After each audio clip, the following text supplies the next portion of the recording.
call the Clinton Utility Board meeting to order, please. We will have our public comment section, and we have three folks that have registered tonight to speak. So we will give each of you 3 minutes to speak, if that's okay, and we will start with Ms. Delaney Davis, who has spoken to us. Hey, friends. Hi. Excited to be here. So I've been thinking a lot about a question that Mr. Fay asked me at our last meeting. And he asked, what would make me satisfied? What would make me go away and not come back? He went on to say that you all would do all you could to meet that goal. That being said, I'd like to make a formal request tonight that CUB do a well overdue EPA report on the effects of smart meters performed by a third party with no special interest. If they've been up 20 years and from their own mouths, that's how long they've been up, I say it's way past time. Let's ensure the health and safety of our future generations and make the priority people and not the profits. That's all I have to say tonight. Thank you, ma'am. Thank you. Ms. Kathy Oxier. I'd like to say that I support Delaney in her quest for truth and information. I also support her in her quest for all our fellow ratepayers to have the opportunity, if they so choose, to opt out free from having the smart meter as you have it configured off of their homes if they choose to. Because this is the United States of America. We believe in freedom and liberty and personal choice. That's what our country was founded on. And I think that it should continue when you have a one provider utility and there's no choices. If you want a cell phone, there's lots of choices. If you want electricity, there's one. That's a government monopoly. And I still think there should be freedom of choice for your ratepayers. As one of your ratepayers, I'm interested in other things. By training, I'm an accountant. I've worked in large corporations. I've audited corporations. I'm interested in the financial aspects of CUB. Can't find anything that tells me how the charter, how it was organized, who's responsible, who's liable for reporting. I would like to see if there's financial statements. I don't know what the fiscal year end is. Does it align with the city's year end? I don't know. But that's what interests me, looking at financial records and other things too. Budgets. I'd like to say that I came from the Memphis area 6 years ago. I worked with a lot of people to try to stop the smart meters in that area, but $180 million was a lot to overcome. That was too much money going in somebody's hands.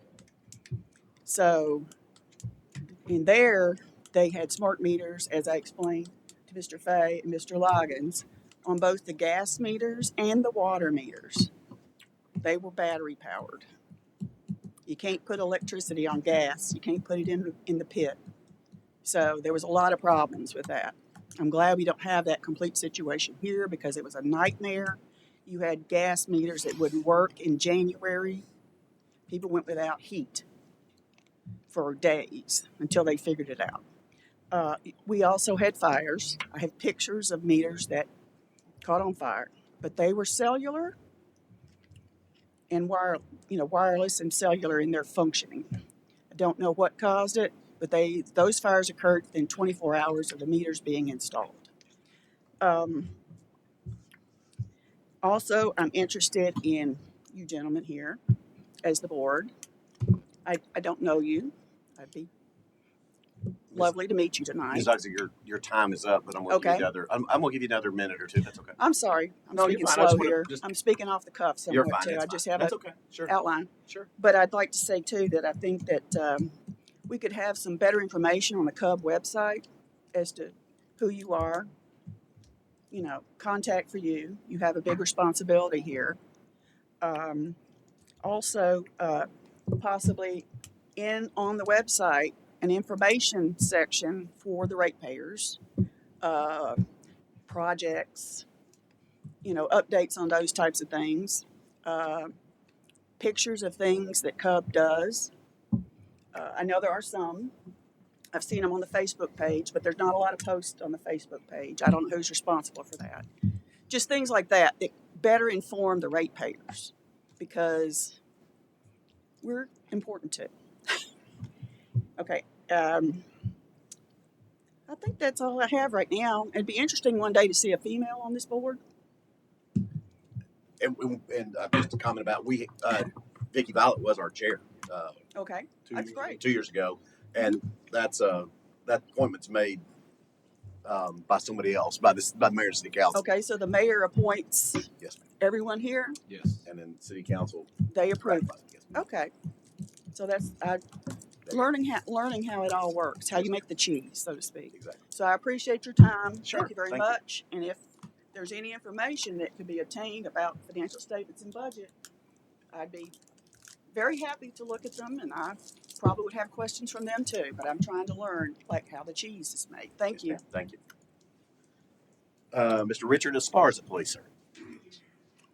I wasn't planning on speaking, but just thought I'd give a little perspective on my experience. So in 2007, I was found out that using my mobile phone, I'm left-handed, left side of my face would get warm. There'd be some itching involved, different things like that. When I started using speakerphone, those symptoms went away. So you have the same frequency coming off these homes. We, as created, are energetic beings. We have different frequencies that interfere with our lives throughout the day in every aspect. This is just one more added to it. And I believe giving people options is always a better thing. If I'm not mistaken, this issue came up with KUB a few years ago, and they offer an opt-out, or they did at one time. And I think an opt-out would be well received by many people. If you go and you buy organic food, you're going to pay more. People expect that. If you have a small fee to have someone change out the meter, I don't think anybody's going to have any qualms with that. They understand time and effort to change things out like that. So,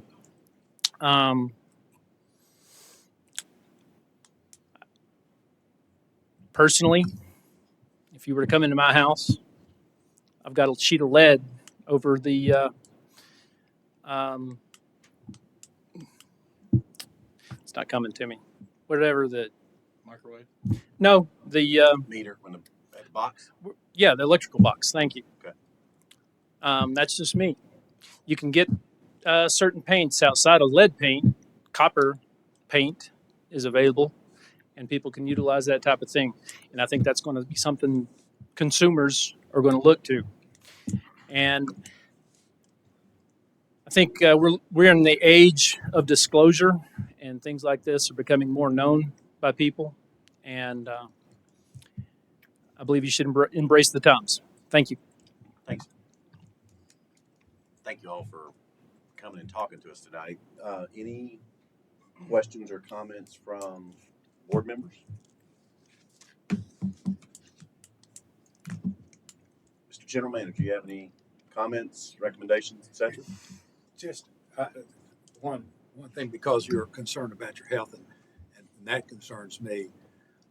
And I'm not sure if you were referring to radio frequency, as you do with your cell phone, because I want to relay some of that fear for you. Well, at one time, I had to move my alarm clock in my bedroom because what I could feel. So more people are sensitive than others.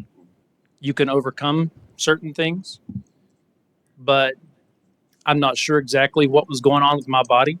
I just know that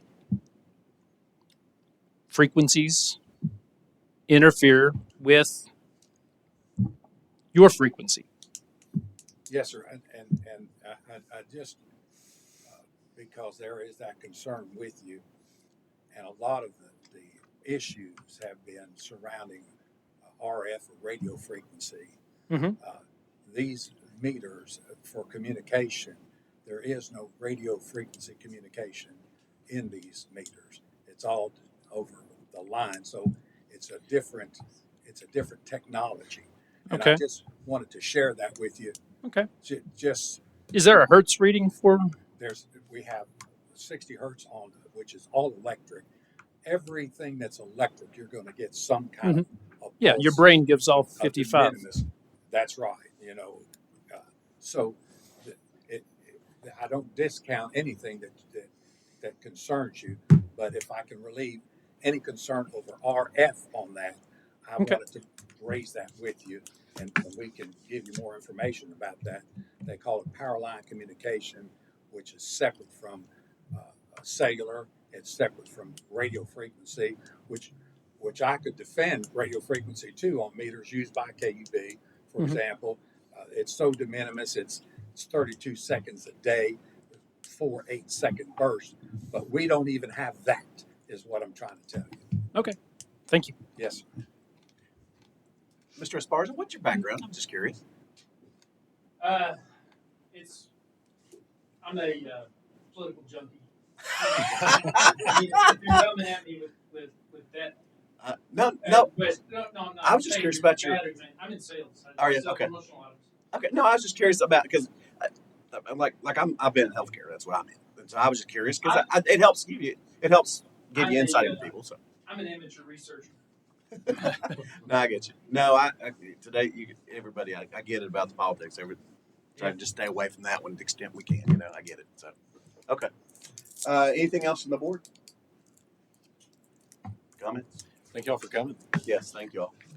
We shouldn't expect any answers to the questions that we asked tonight about a report or budget or options. Yeah, I will defer to the board and then to the general manager if we decide to take any action on that.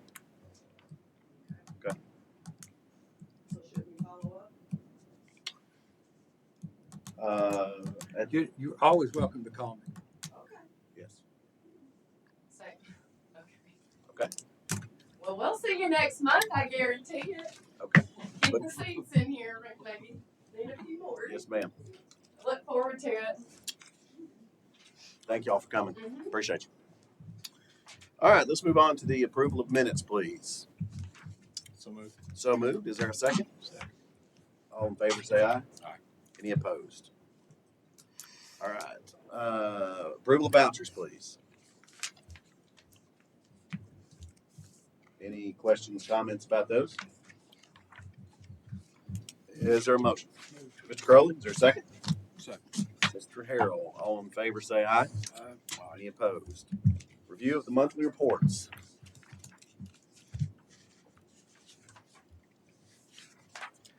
Thank you, Mr. Chairman.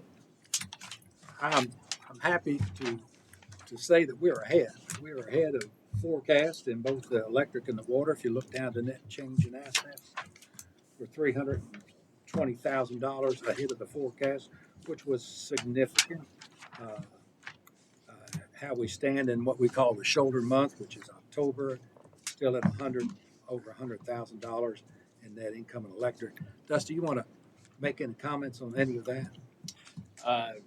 You kind of touched on what I was. Well, gonna that say was about the whole electric. idea. I'll just say, tell you a little bit about the temperature in November. Average temp was 50.8 degrees. It's about 1 degree higher than 15-year average for November.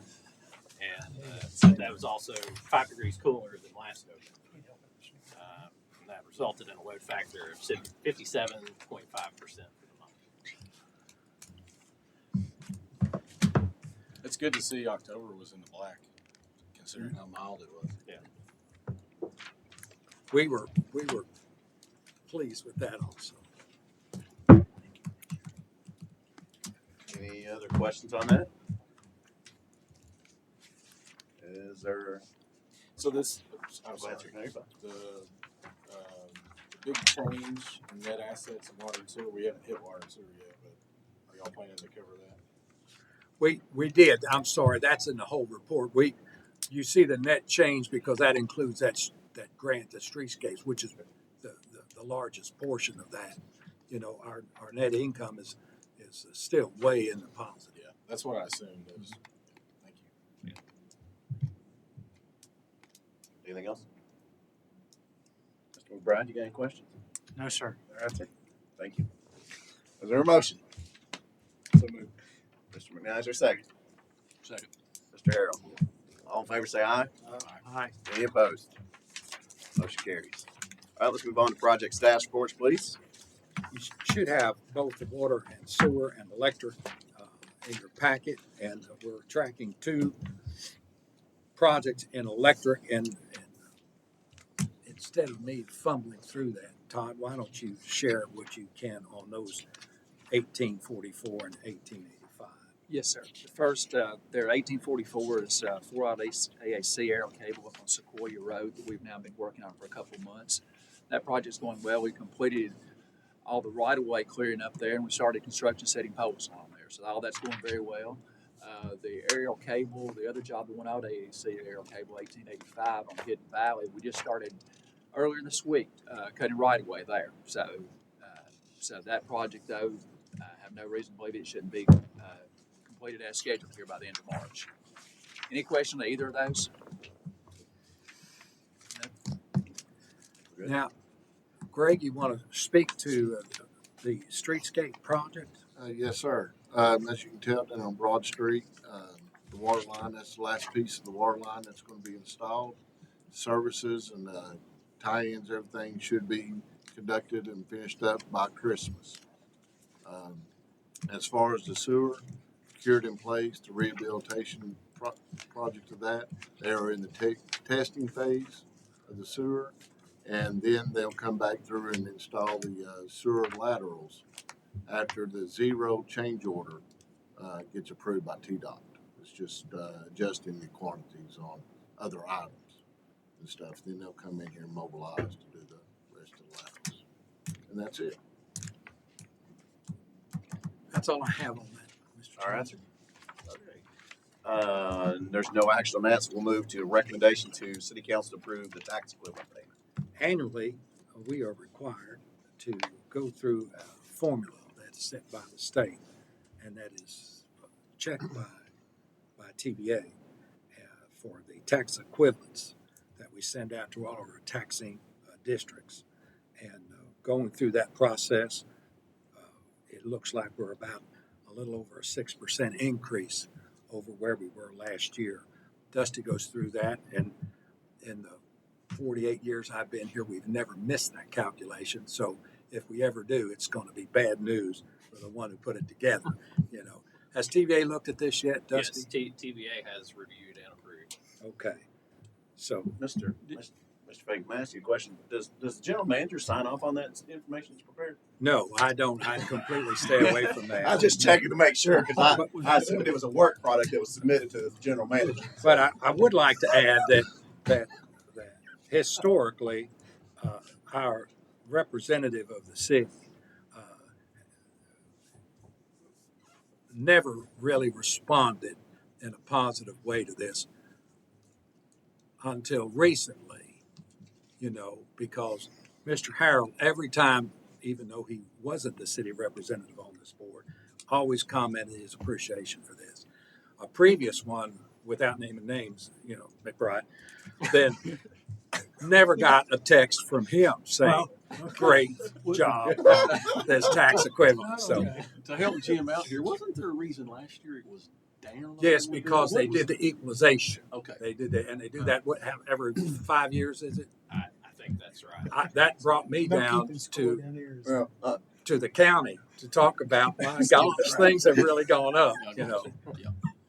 That was a shock, Jim. It's just glad to know there's no keeping score. Yeah, there was definitely keeping score on that, and because it was always so kind. Rob, you were always so kind in mentioning We're that. appreciative of it. He's a real gem. He is. He is. That's all I have. We recommend that the board approve the submission to the city for tax equivalence. Are there any questions about this? If not hearing any, is there a motion? Let's let Rob do that. So moved. Mr. McBride, would you like I'd like to second. Thank you. that. This just so that you can get One day I may get a get there. check mark next to your name today. One day I may get there. Any other discussion? All in favor, say aye. Aye. All it's opposed. It is passed. Mr. McBride, maybe next year you can actually make the first motion and jump out of the gate. You dang straight. There you go. You got to remember though. All right. Now moving on to old business. So I believe, Mr. Fay, if I'm not mistaken, this is where we were going to talk about the Yes, CBIZ because we report. deferred Right. from last month. time. Okay. So just to be, and I apologize, guys. I got that report from CBIZ last Tuesday, and I have to admit I got lost in my inbox for a while. And so when I realized I guess it was Sunday night when I flipped it out, but you had it and had some time in front. I think if I'm correct, the CBIZ folks are online here if we have any questions. So I guess just kind of a couple high level. I mean, let's ask if there's any questions about the report that was submitted first. Let's do that. And I got a couple just comments beforehand. So any I think they just quantified. Kevin, you may want to talk about what you all did in terms of what you updated with this revised report. Yeah, certainly. Good evening, everyone. Good to see everyone again. So the last meeting, I think our key takeaway was let's try and figure out what the company paid value associated with the pension for the GM is. So we worked with Dusty on that. USI got us the actuarial value on that pension on an annualized basis. So that was included in this version of the report. So I do note in here a couple of times, just for clarity purposes, as we kind of look at this on a attempting to be as apples to apples as we can be relative to the other similar positions. Some of these are going to have some sort of pension value associated with them from a market perspective. Others may not. We just don't really have clarity into that level of granularity with the data in terms of what the benefit values are. So keep that in mind as we're kind of looking at this, that is a potential issue where we kind of may be a little bit of apples and oranges, but I think we average out pretty close to where the market is. So when you're looking at the report, there were some changes as it relates to the figures, obviously, because now that value is included. So if you're looking at page 4 of our report, you can see now from a total compensation perspective, alignment for the GM is less than 50th percentile, about 7%, but above the 25th percentile at about 10%.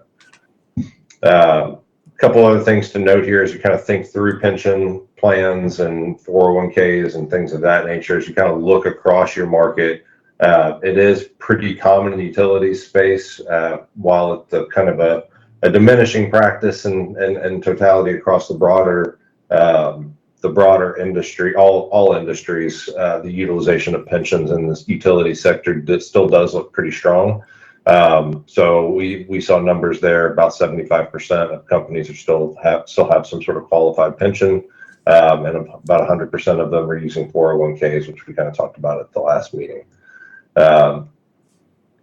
The only other thing I think I really had to point out, because I know we kind of talked through philosophically, where should someone align relative to their experience, the tenure at the company, their performance, et cetera. So I know we kind of talked through that. I'm happy to do that again with you guys here in a minute. One thing I wanted to point out to you guys on page 6, because if anyone goes through here and tries to do the math, you would think it would be pretty intuitive and you'd think you'd just sum as you kind of move down the rows. That's not necessarily always the case, because when we're running these compensation analyses, what you might see is total cash does not necessarily equate to base salary plus the annual incentive, and total direct doesn't always add up to total cash plus benefits, because when we go through this analysis, we're looking at these components individually. So we're running separate percentile calculations for base, separate percentile for annual incentive, separate percentile for total cash, and so on, right? So those are going to sometimes result in not summing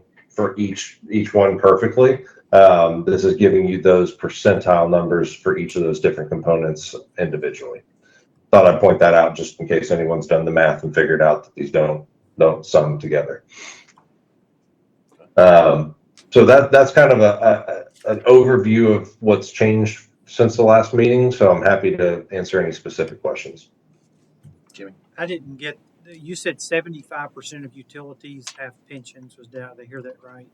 Roughly. That's correct. And what did you say? What percent have 401k?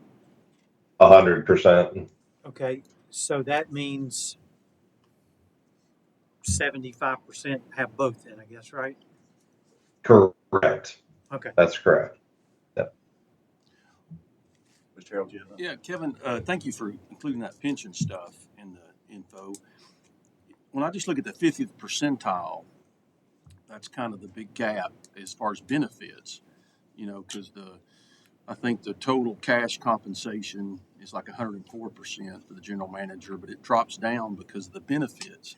What are these companies offering that skews that number? I mean, we have a 401k match and a pension, which is maybe not for utilities, but for our ratepayers, most of them don't have that. So it seems like it's a pretty sweet benefit, but yet we show up low in that quadrant. Great question. So I think we dug into this a little bit at the last meeting, if memory serves me correct. Benefit values in the market, when we're trying to kind of assess relative value of benefits, it's very, very difficult. There are a lot of factors that influence the benefit values, what the company has to pay. So you're going to have some companies that pay 100% of the medical, dental costs. There are going to be some companies that don't. The elections that the executive might take could be different from company to company. So some could be single, some could be family, some may take none at all. We have life insurance policies, so there are cases where companies pay life insurance premiums, accidental death and dismemberment premiums that are kind of more enhanced outside of your typical what's provided to the general employee population.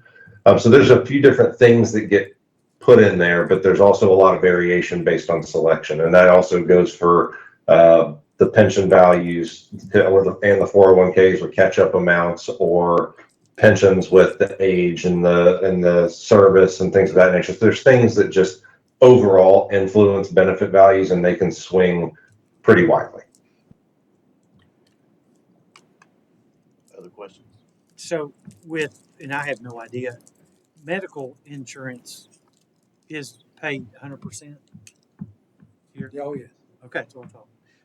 So the 401k catch-up, I don't understand that. Isn't that an IRS thing, or how can that be regulated by the utility? I mean, I'm still not understanding the big difference, I guess. Yeah, it would ultimately. What am I missing? Ultimately, it's going to come down to the value. So you're also dealing with what are the benefit costs to the company. Everyone's going to have different plans. So there's just a lot of variation there, but there also could be other plans that are included in there that aren't being provided by you guys. Like I mentioned, life insurance policies, accidental death and dismemberment, those things could flow through those numbers. That's the unfortunate part of this, is it's hard to get a lot of clarity into the granular data set to see what's driving each of these numbers, what specific components are included in these data sets. Benefits just don't, market data on benefits, they just don't give us clarity to that level. I think we're self-insured, health insurance wise. Is that less of a value to the general manager than a traditional plan? Or I'm like Jim, I don't understand how we're so low in benefits. Would that include bonuses? Would it include separate retirement benefits? I think executive retirement benefits. I think that's what Kevin's saying is, in a lot of companies, you've got the core things here that a lot of companies offer, right? You've got medical, dental, vision, then you get into some of these ancillary policies, accidental death and dismemberment. So the company may pay those, or sometimes those are employee elected benefits, for instance. And then I think as you keep going further, then at the executive level, you have executive level compensation, as Craig said. Sometimes there's what's called a 457 plan in a nonprofit world, which is a kind of an executive level compensation program. And so it's basically deferred comp. And so the company's putting it in, and then it grows tax deferred, and then there's a cash out at the back end. And so there's all kinds of those extra programs that are probably embedded in here, but it's going to vary based on what that company offers. The challenge is we don't have enough insight really into what that comparison looks like. Now, I guess the only thing you could do is go out and survey that, but I don't know how you're going to get enough clean data to do it. It's going to be very anecdotal, we put it that way, in terms of there's no general data that you can go catch on that. You start saying something. Yeah, so I was just going to ask, in a situation where an organization's paying 100% of, let's say, medical, vision, dental, do the actual costs factor into this estimation, like what they actually spent on each employee? So if for example, employees at CEV didn't have a whole bunch of major surgeries last year, that could lower that number potentially, right? Because That's correct. Yeah, that'd be the total plan premium cost from the provider would be lower if you don't utilize the plan as much. So that particular row is pretty variable, just in a 100% funded. Yeah, but I mean, it's also going to vary depending on, like certain segments of certain industries have higher utilization costs too, like home health and nursing home in the hospital world have a lot higher costs because we know people are going to have back injuries. And I would assume this industry may have similar kind of joint type issues. And so you've also got this, as opposed to me that sits in an office all day. There may, the whole thing I'm doing is paper cut myself or get fat, which I've done both. But the flip side of it is there's this other piece that can drive up. So, I mean, that'll be, and it's all actuarially driven anyway. So, but other questions y'all have? Kevin, if you can, just kind of recap. I know you mentioned this earlier that, from your all's lens on this market data, where do you think that we should be focused on given the general managers in our job today? Yeah, it's a good question. So this isn't an exact science. This is where art comes into the compensation space. I tend to rely people on page 5 of our report just to kind of give you some of the factors we consider I haven't had extensive conversations in terms of the level of performance and things of that nature with the GM, but all indications are he's performing at a super high level, long tenured, highly experienced. The minimum I would say you guys want to be at would be the 50th percentile. Most people that kind of have those characteristics associated with them are usually closer to the 75th percentile. So I would say definitely at a minimum, you're going to want to be at the 50th, but more than likely somewhere north of there. To the extent you want to be north of there, that is up to you guys based on your assessment of kind of performance. Kevin, how would you factor in a long-term employee's pension? How would that factor into benefits, the total value of the pension that CUB is funded? That would have to count on the good side, right? Because what you provide is a year snapshot of the pension's value, correct? That's the 1 year snapshot, correct? Yeah. I think, and typically we wouldn't, because we're typically taking looks at 1 year snapshots or at least kind of a few multi-year periods. We're not looking at it in the totality of what's been provided historically over the course of their career. You would have to think that value, number one, it's not something that someone can really liquidate until they reach retirement age, or actually do retire. So that's a factor, because those monies, yes, while they're sitting there and they are earning value, they aren't readily available. So that's kind of a factor that you have to kind of consider in that. Also, in the marketplace, as you're looking at other companies, and we have 75% of the market still providing pensions, those executives are in a similar situation where they're also getting those monies deposited into those accounts. They're theoretically they're growing as well. So I think it maintains kind of a. I think they kind of run parallel. What you kind of see on an annual basis might be somewhat similar to what you'd see if you looked at the kind of aggregate compensation that someone received over a longer period of time. Thank you. Other questions or comments?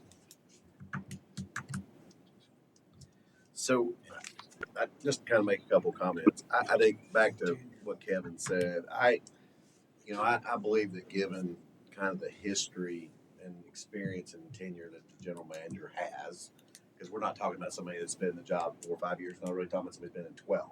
And that's, to me, there's kind of breakdowns at some point. Once you get to 20 years above, it doesn't really matter.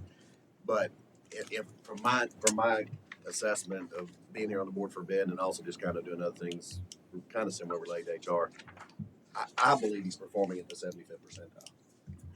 Now I know that so we kind of got to get to, kind of first is we got to coalesce around where we think he needs to be or where we think he's performing at. And so first off, that I would start with at least what are people's thoughts around, the performance level given the history and the lack of debt and all that stuff and et cetera we have and tenure. What are your thoughts on that topic? I don't disagree with that. I think that's an achievable goal. The question I got two questions surrounding this, is what can our budget sustain without rate increases? And then once upon a time, the assistant manager's salary was a percentage of the manager's salary. Okay. Is that still the case? Sorry. And if that is still the case, can you sustain both of those? Okay. And then I'm going to make a third point. Okay. Kevin, I think, said that the last time the 25th percentile was someone who had been in the position less than 5 years, typically. The 50th percentile was somebody that had been in the position for 5 to 10 years. And then the 75th percentile, typically greater than 15 years. Did I write that down, and is that accurate based on what you said before? Is that close? Yeah, directionally correct. Yes. Okay. So my three points. Number one, I think the 75th is a good goal. I think that we have to look at the budget though, and what can we get? How can we get there? And then if the managers goes up and I'm not saying anything about I'm talking about positions, not people. Correct. But if the assistant is going the same direction, then at some point in time we have to look forward to when the assistant position goes to the position. Then is the assistant going to be overpaid? I don't know how does all that. And I know we have no input on the assistant. I understand that, but I do think we have to look at this. I like this. I'm fine. That's very helpful. I'm fine with this if we can go in the direction that we want to over a period of time, or I don't know. So I'm going to shut up and just listen. So you're saying that an assistant would automatically become the general manager? No. I'm saying And that it's the same rate pay without tenure? No. I mean, What I I'm didn't saying is understand the question. currently, right now, if I'm not mistaken, the assistants Moves up as Is that the. correct? Is that correct statement? Yes, sir. So they're tied. So if one goes up, The other one. the other one goes up So because So you're moving two numbers. you're not moving one. two numbers instead of one. I heard that part, but I thought you also said something about down the road. Down the road. I'm talking about should the assistant end up in the position 5 years from now? Yeah. Is that person's salary going to have to be I don't cut? see why that would be. I don't see how that could even have anything to do with somebody starting out, because I mean this is a negotiation with a man that's been here for how many years? So if you're starting somebody out, I mean, That's right. Yeah, I It's usually time enroll yeah, that, that's right. that we, and so Yeah. Right. in a situation where, I'll use like the lab where I used to be, we would have a deputy take over for the director. That deputy's experience would help them to help compensation and the HR department come up with a number that it was correct in the range for the new role. And so, yeah, there's previous salary that comes into the equation, but they're in year zero in that new role. That's right. And so it kind of it restarts with this range. But if you do the math, it's 300,000 for the assistant right now. That's already in the 25th So, percentile. and, right? and I, your question is dead on. Okay. Okay. I think it is a very good question to ask. I think two things. I kind of want to split them up a little bit. One is I think that you assess the general manager where he is today, and I think if the general manager retired, we hire a new general manager. Then that general manager is based on what their experience base is. If negotiation. That's exactly right. And if somebody comes in, if the assistant general manager gets promoted, then that person would be new in the role, and so they'd be back down towards the lower end of the range because they don't have that experience base. Then you have to figure out there's a term in HR called redlining, Yes. and redlining means that person is Freezing. frozen because they have their salary is They're, already at the they're top coming end. in. And now, this is hard to have a conversation with Todd right here in the room. But what you do is then you'd have to compensate Todd either, and to be honest, there's probably a little bit of, you have to figure this out because we don't want to set a bad precedent here either with people. Because if we got good people that we want to keep, Correct. we don't want to have a negative consequence here either. But you'd also have to reassess. Whoever goes in that role would not be making the same money Craig's making. It's just not going to happen unless they came in with 20 years of experience somewhere else. And even then, when I say 20 years, I mean in the role. Because they can't be at Greg's salary because they haven't had 26 years of experience Correct. as the general manager. That was my question. I agree. And so, but I do think it resets. Now the question is, when you reset it, do you take into consideration the new role, this is Stephen said, this is kind of year zero, and then the question is there any value because we promoted somebody internally that already knows the organization that might factor into that compensation? And there absolutely would be. And so there's this yin and yang is on. So, I think your questions are very valid. But I do think if we hire a new general manager down the road, then that is all based on merit. We ought to turn around and redo this study. And remember, we talk about doing this every 2 years, I I guess. think that He's going to outlast all of us. I know that. But So I will say too, I brought up, I think it's on page 5 where it has those factors to consider, that compensation philosophy.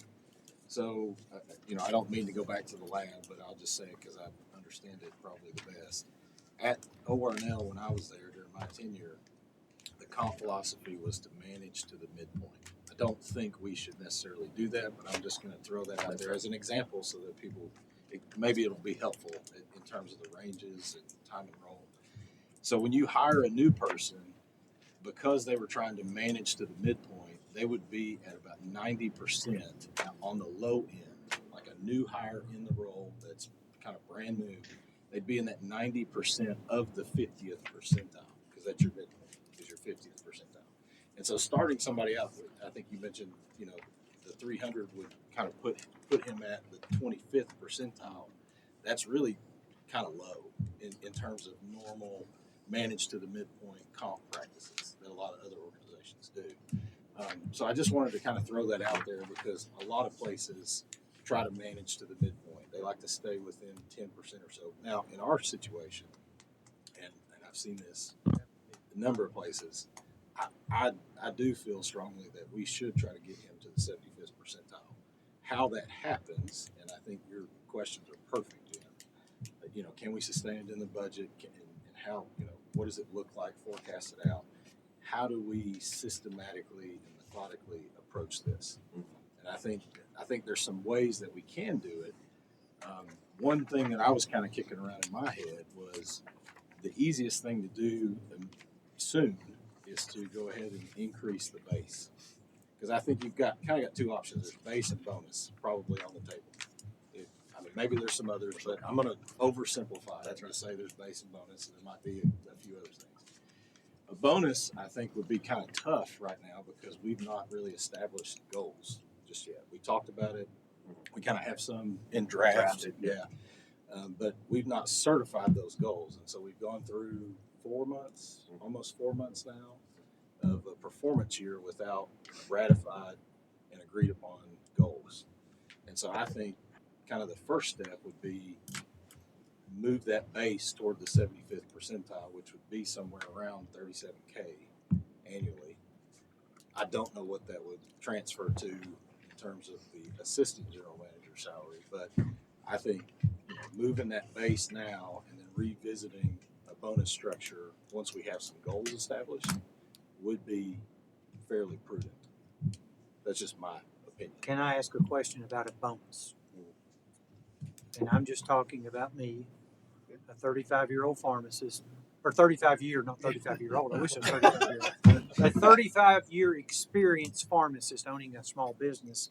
I don't think I'm qualified to write a bonus structure for a utility system. Sure. So how are we going to write a bonus structure? I mean, I agree with you, but the bonus piece, I'm not knowledgeable enough, or is there anybody on this board knowledgeable enough of the five of us to write it? Because we need to be the ones writing it.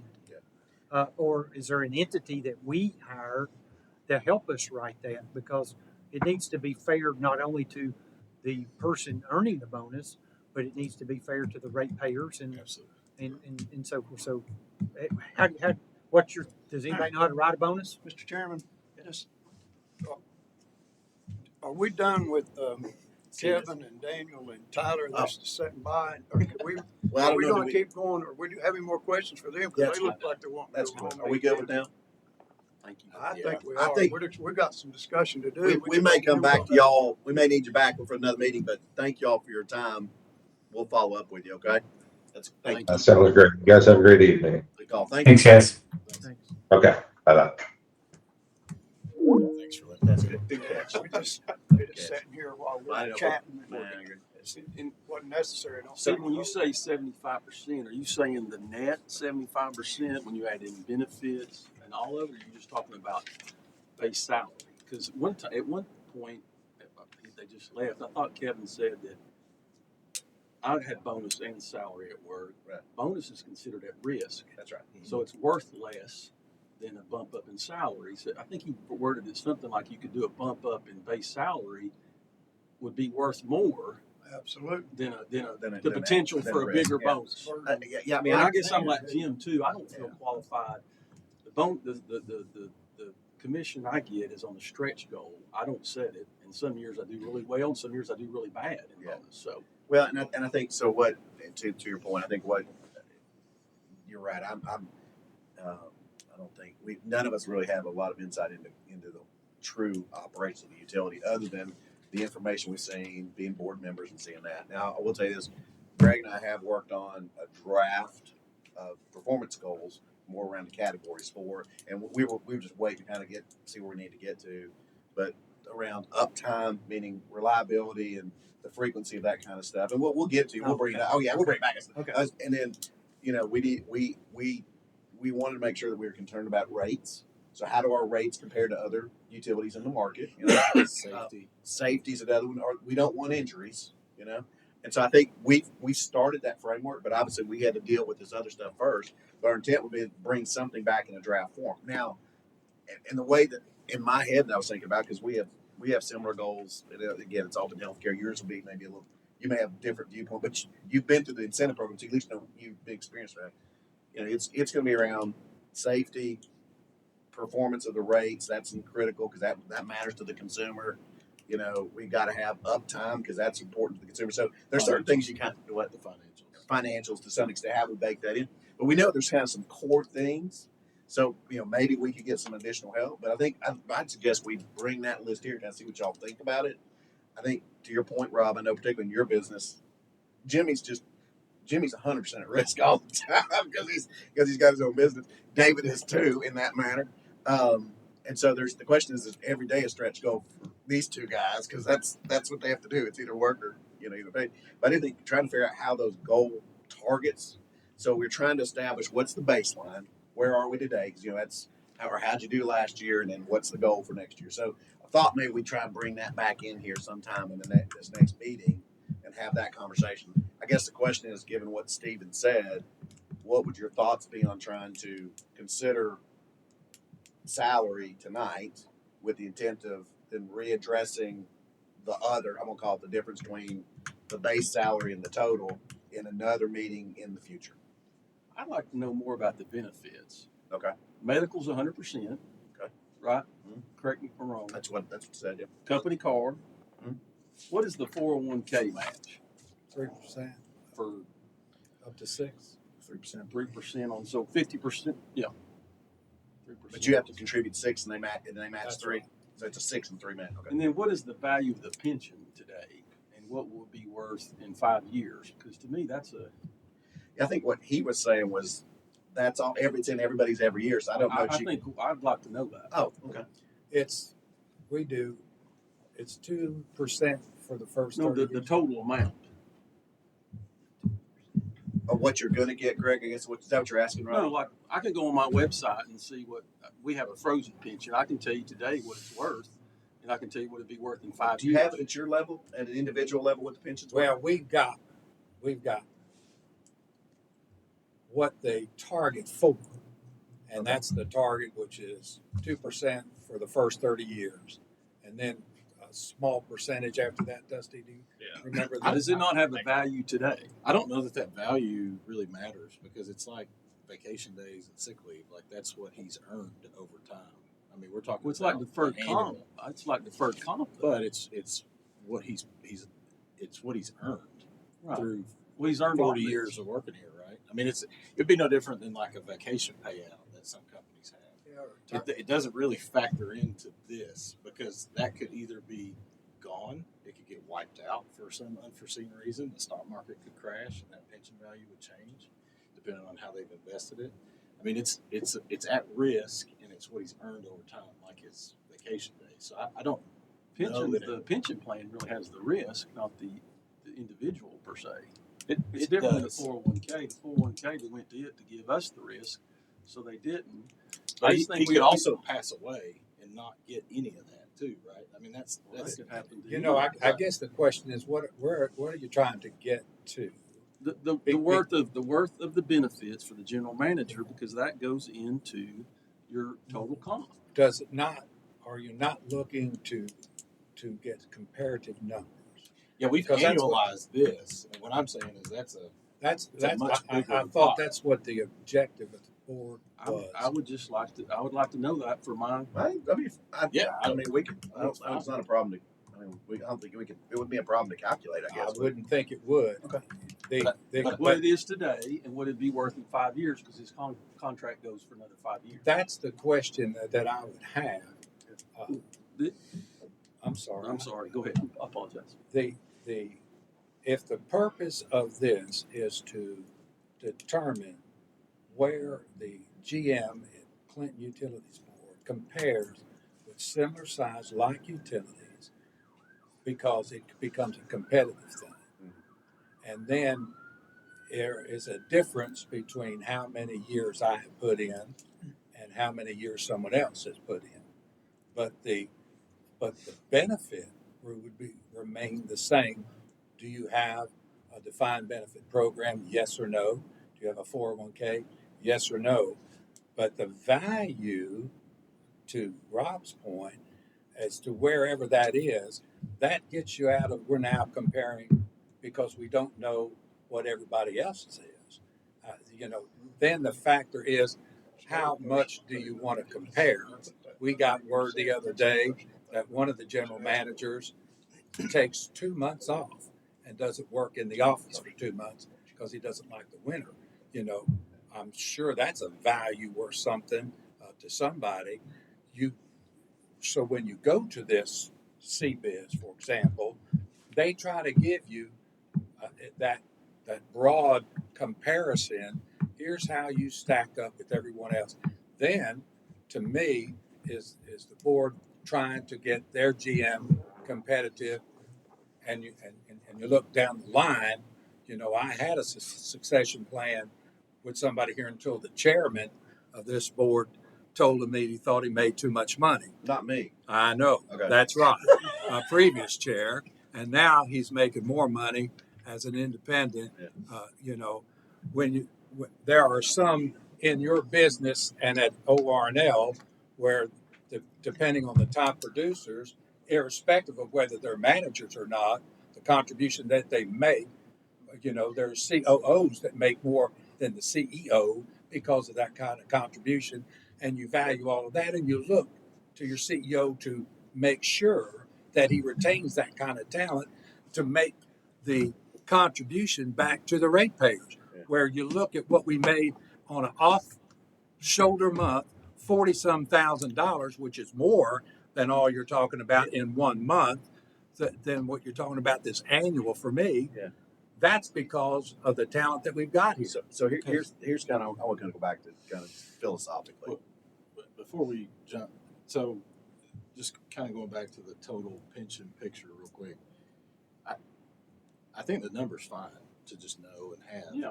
But I don't think it can factor into this because we're looking and we're making decisions on an annualized comparison. And that's not an annual, that's apples Well, and it also turkey. it'd also be like looking at where your retirement is, the account is today too. Right. Similar.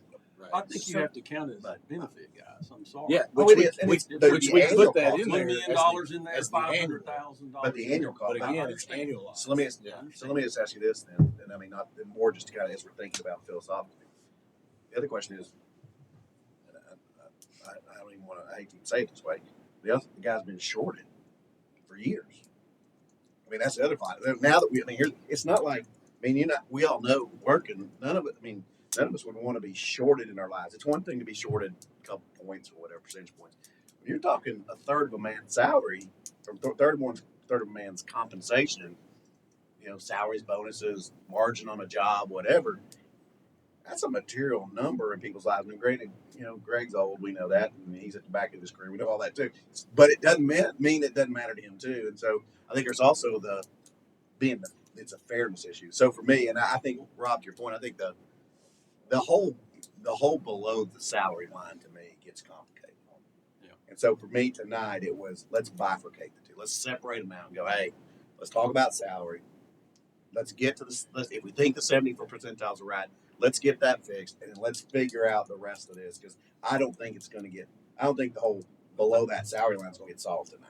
That sounds like a good path forward. That's my suggestion, and I think we've got more questions, and maybe we bring CBIZ back in and have that conversation more about it. But You're going to have to pay him more money. I think we've already ran out of it. But here's the This was money well spent. It was, And and before it was shots in the dark. exactly, and I have no And we can't fix. exactly. We We can't can't fix. fix history, And but we don't know what we don't have those data points to compare them to the other people's data. and that's part of that. In the past. It's not exact science. I get it, but it's bet.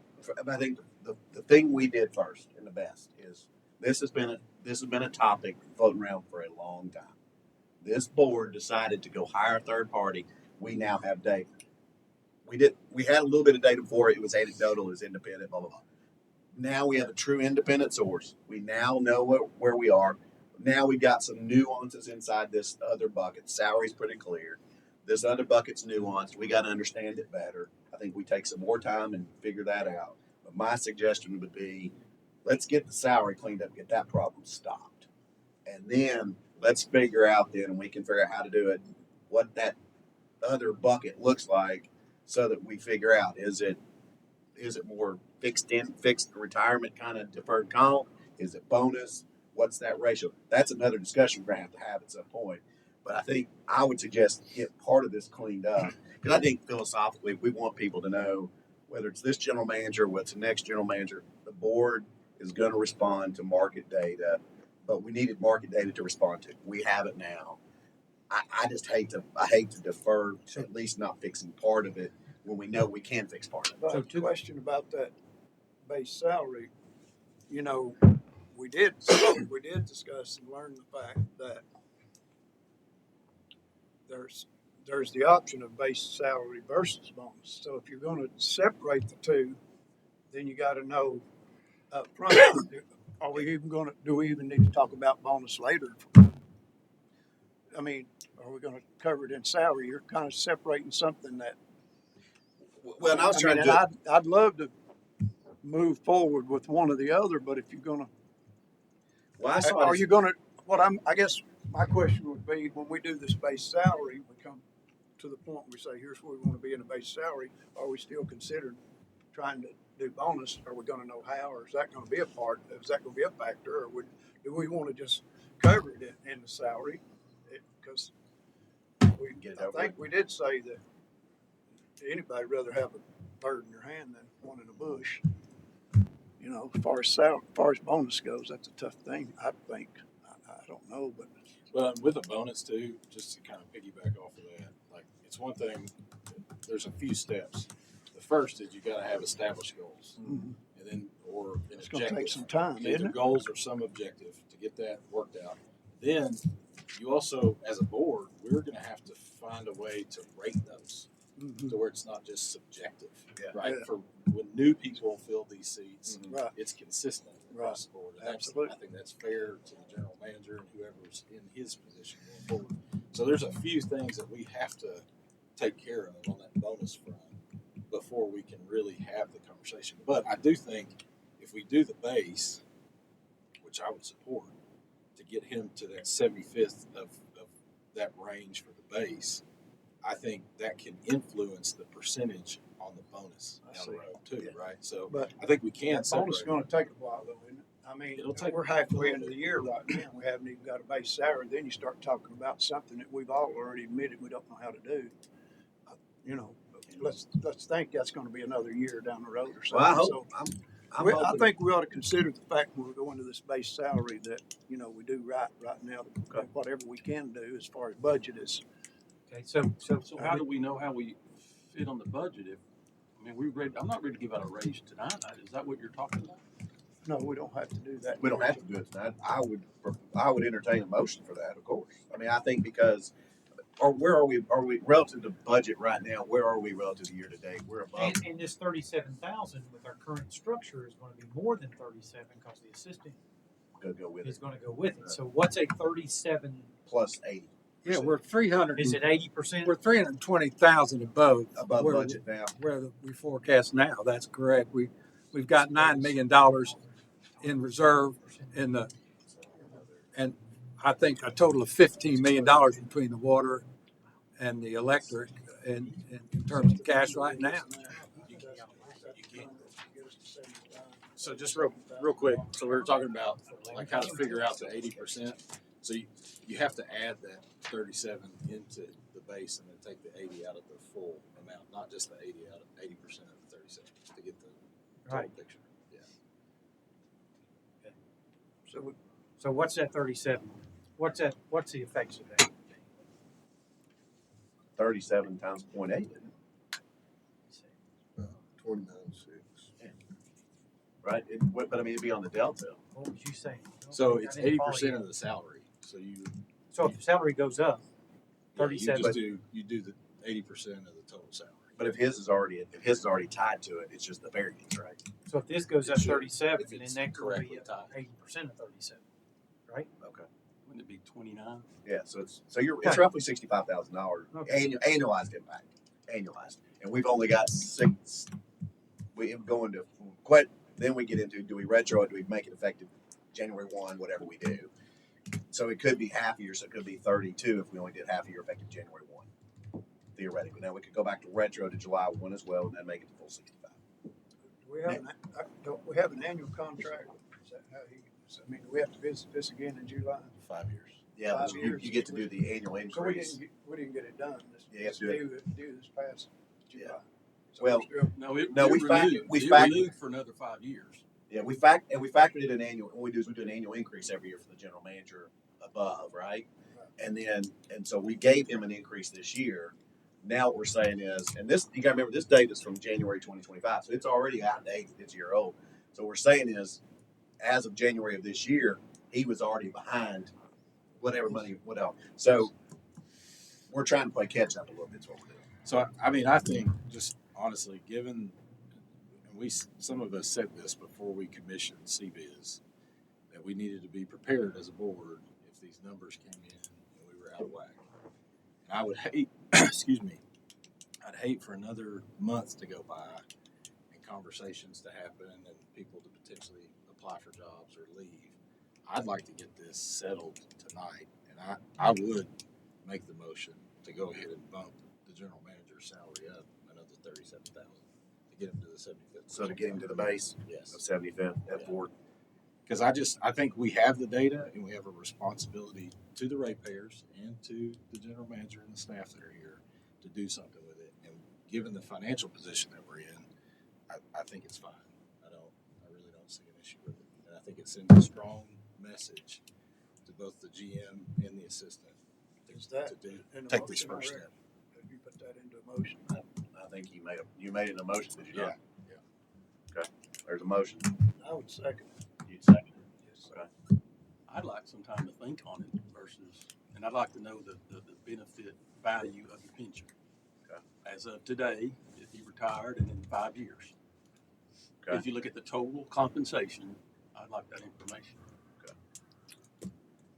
So, And we don't have to do it tonight. Doesn't have to be done immediately.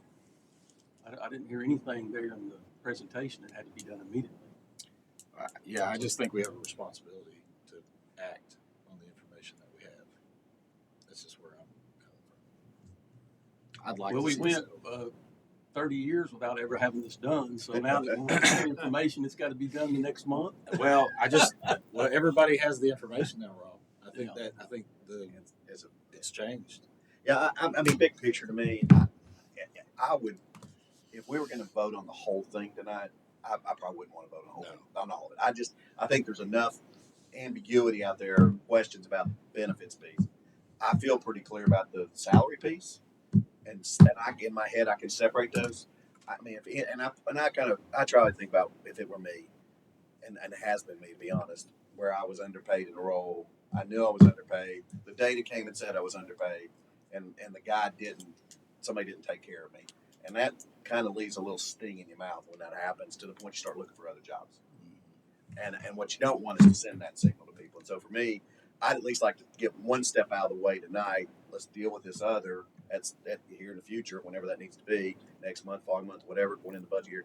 But I would like to get at least something cleared up tonight for me. And that's just me talking, but I know, I mean, we've also, we need to discuss it, and we need to act on whether or not we want to do the motion. So that's good, because we have a motion and a second. So Okay, I'd like to, go ahead and get some discussion. okay, so discussion this has been a topic for a long time. Yep. I've served and off and on and off, and I think back on now. But anyway, I think that's right. I think I got that right. But anyway, some of the most tense meetings are always around this topic. I mean, incredibly tense. Emotions are at a great level. These numbers are here, but first of all, I support this. I'll support the motion. But here's the next comment I'm going to make is this is pretty good salary. And to say that people are underpaid or not underpaid, that might have been true, might not have been true. I don't know. We're looking back and possibly, but at the same time, I think the positions made a pretty good living. I think they got a superior product, an incredibly great product.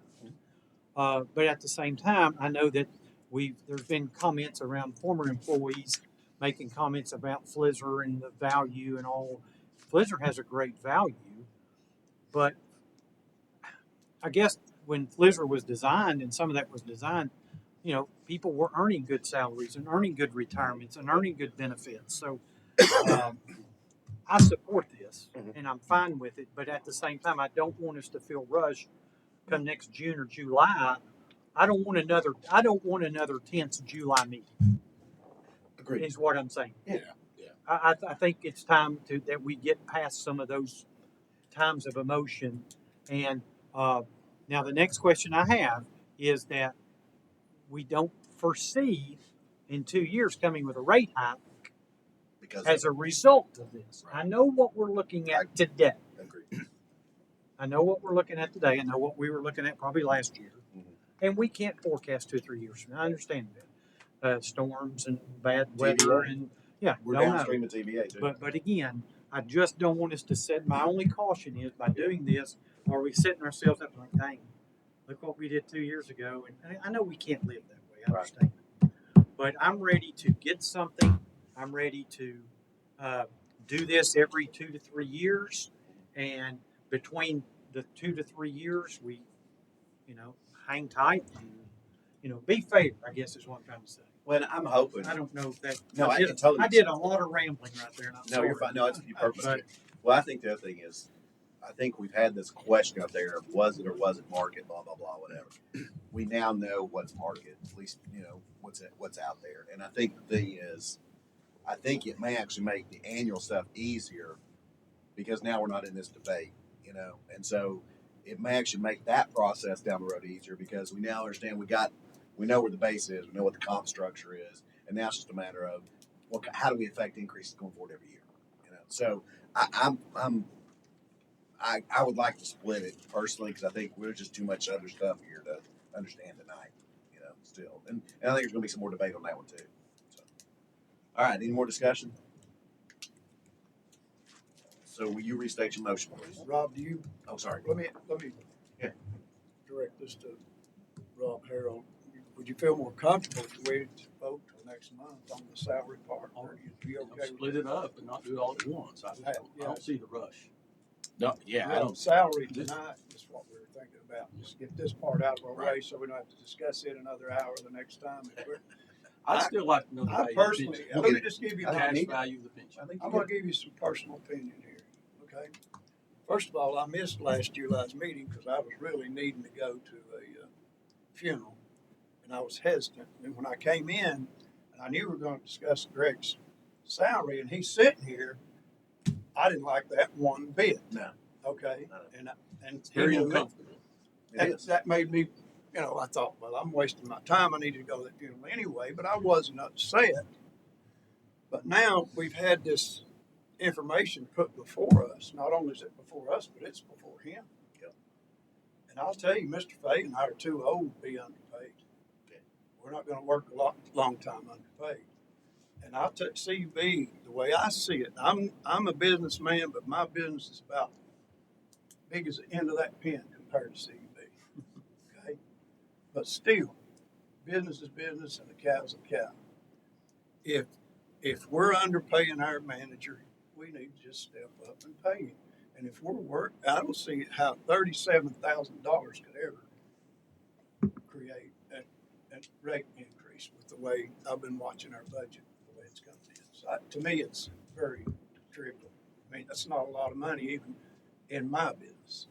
So But it's more than 37,000 though, you understand that? tell me what it is then. Because you're moving two salaries. I because know they're we're linked. moving assistants. So it's 65 annualized total. So, Yeah. yeah. Okay. Thank you, Mr. Crowley. I still, feel like it's in front of us. We either say let's do something with it or not. One or the other. You know what I'm saying? So now let me clarify this. Would we start the new salary with December? Just take this salary, divide it by 12. I mean, I don't think we need to go retro. I think if you did, I think we could if Mr. McNally wants to clarify implementation date, that'd be fine. You want? You want to amend your motion to when it I was mean, started? I'm asking. Well, we I'm need asking- clarity around that anyway.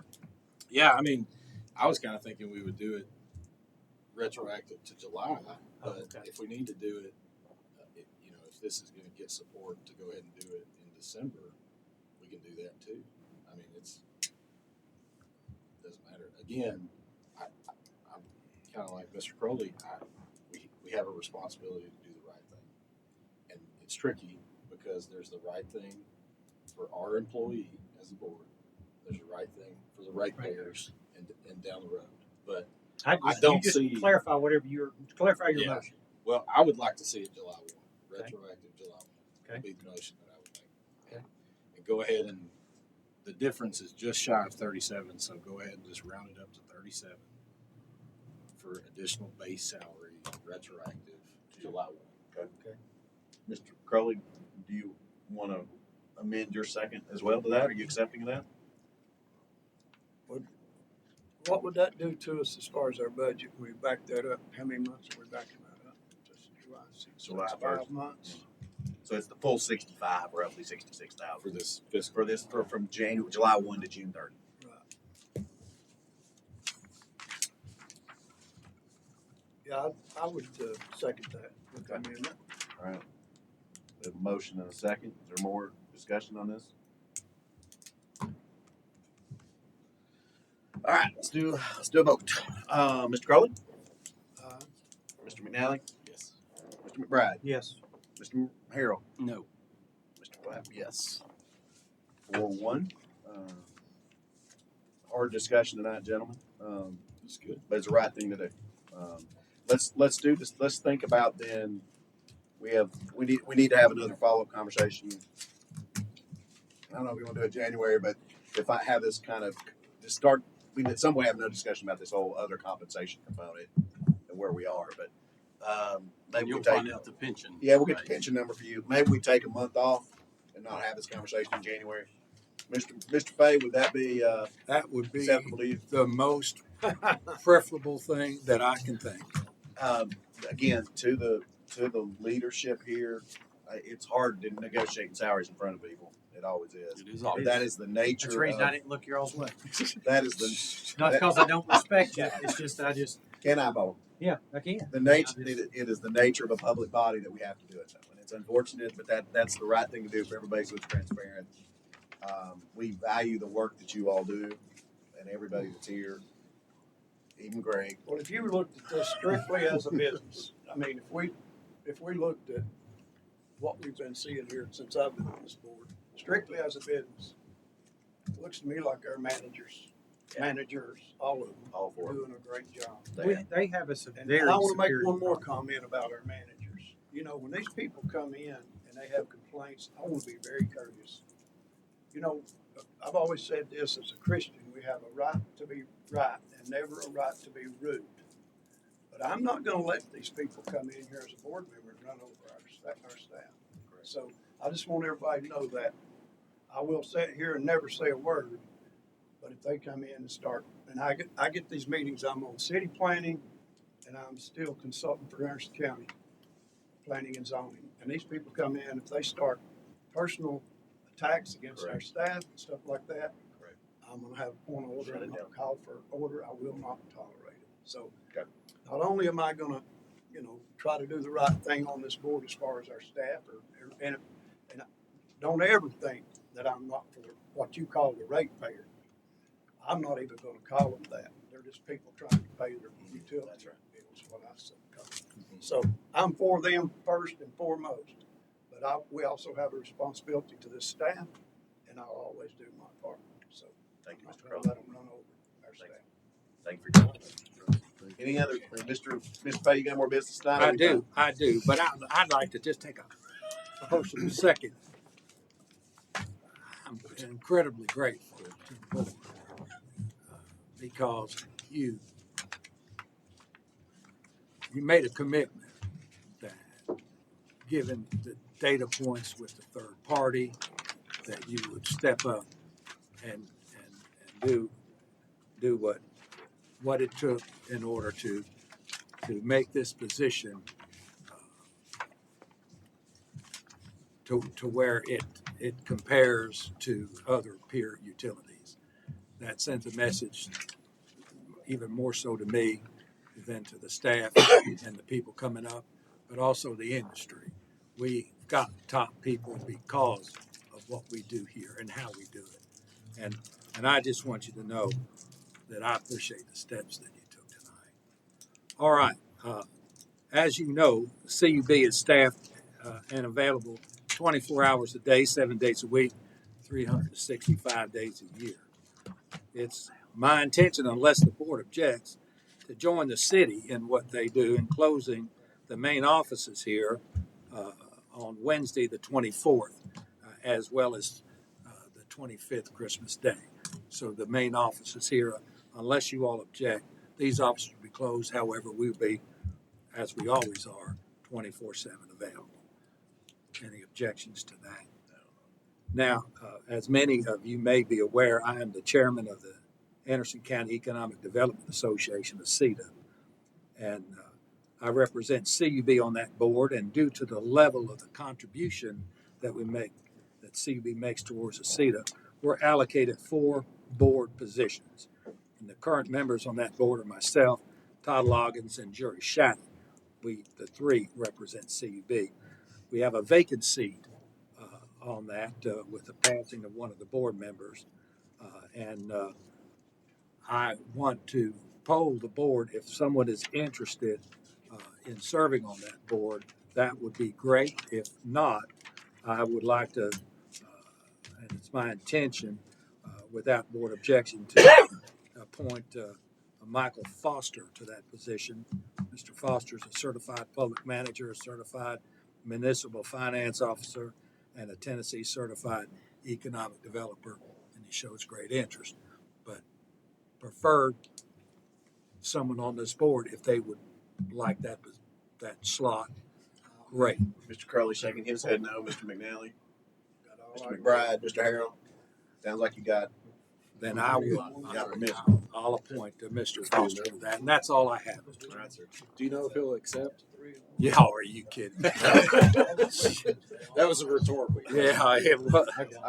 Oh, Jimmy, go ahead. Okay, so I've got a question that's been brought to me by a ratepayer and a business owner and a developer, who, and we'll just go ahead and say, the old Domino's building. Yes. My understanding that he had to come back in and pay for a transformer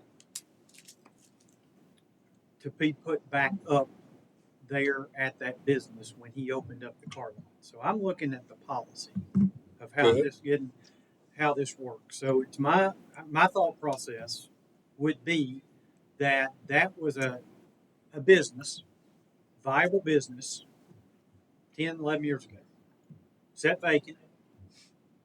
All of a sudden, come back to rejuvenate that, which is awesome. Looks better, 500 times better than it did. Plus, it's drawing revenue. But when he came to make the deposits and so forth, had to end up paying for a transformer. So the question is, how did the previous business conduct business without a transformer? Go ahead, Tom.